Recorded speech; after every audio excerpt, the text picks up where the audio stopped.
Hey guys, Nate Schmidt here with Vegas Golden Knights, Discovery Museum for Kids. I'm going to read you guys a little book today because you know what? Reading's great, reading's awesome. Yellow's my favorite color and Curious George is the best. So take a look at Curious George and the Puppies. This is George. George was a good monkey, always very curious. One day George went for a walk with his friend, the man with the yellow hat. When they sat down to rest, they noticed a tiny kitten peeking out from under a bush. The kitten looked frightened. "Perhaps she is lost," said the man with the yellow hat.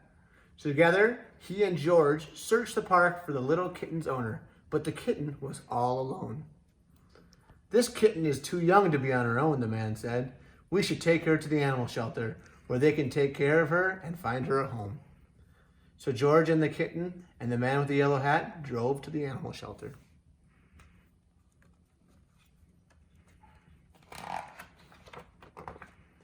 The director of the shelter was glad to see them. "It was good of you to bring the kitten here. We will be happy to take care of her." George gave the kitten to the director, and then he and the man with the yellow hat walked inside. "Come in," the director said, "but watch where you step. We have a large litter of puppies and one has gotten out of his cage. We're still looking for him, so be careful." She closed the door quickly behind him.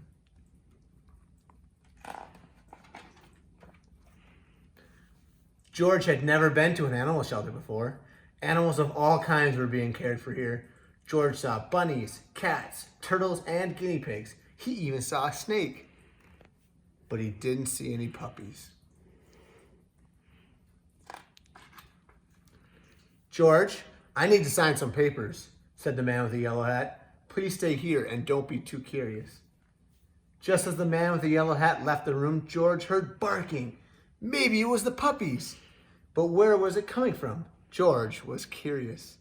He followed the barking noises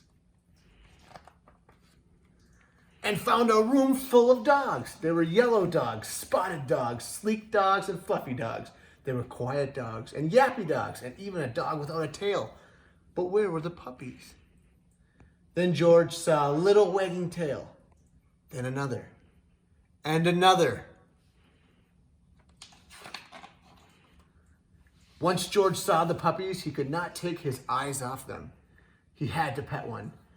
Here was a puppy that liked George. George wanted to hold the puppy. Slowly, he opened the door.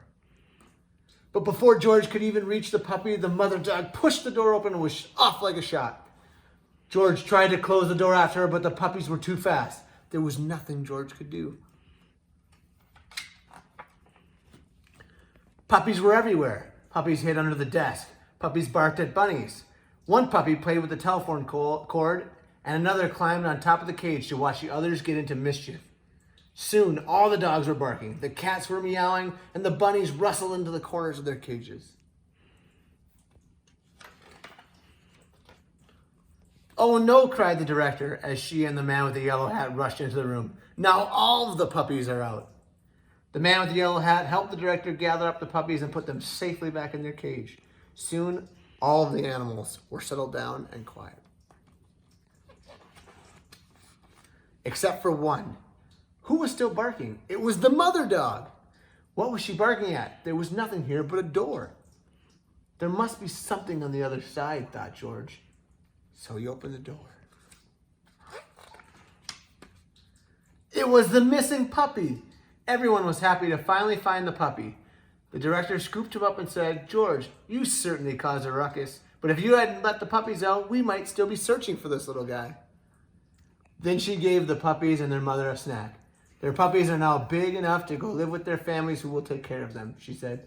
"Do you want to take one home with you, George?" George did. The end. Hope you guys enjoyed it.